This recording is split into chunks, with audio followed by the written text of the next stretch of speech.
For 10 long years, the Greeks had fought outside the mighty walls of Troy. Their swords had grown dull, their hearts weary, and still the city stood strong. Inside Troy, the people the gods had blessed them with victory. For how could any army last so long and still faith? But faith was not finished with them. Among the Greeks was Odysseus, known not for his strength, but for his cleverness. He told the Greek kings, "We cannot win by force, we must win by trickery." And so, he devised a plan, one that would go down in legend. "Let us build a great wooden horse," he said, "as an offering to the gods. We will hide our best warriors inside, and the rest of the army shall sail away, pretending to surrender." It was a plan of deceit, but it would end the war.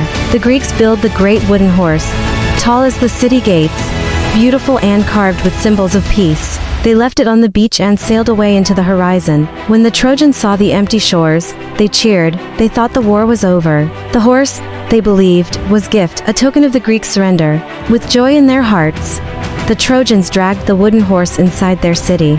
The streets were filled with laughter, music, and wine. They lit torches, danced, and celebrated under the stars. But as the fires burned and the people slept, darkness gathered inside the horse. The hidden soldiers waited, silent and still.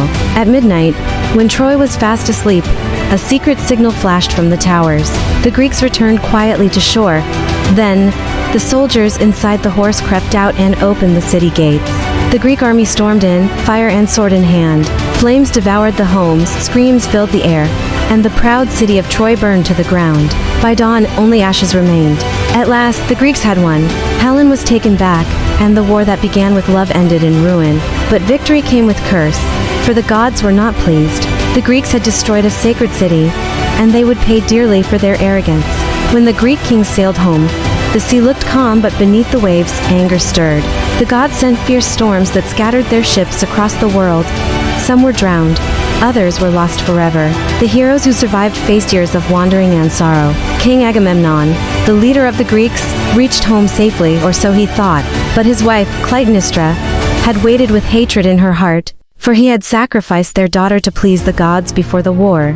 When Agamemnon stepped into his place, he was struck down, slain by his own wife. Thus even victory could not protect him from fate. As for Odysseus, the clever one who planned the horse, his journey home took 10 years. He faced angry gods, mighty storms, monsters, and temptation. He saw the land of dead and the island of sirens, and though he longed for home, the road was long and cruel, yet through his courage and wit, he endured.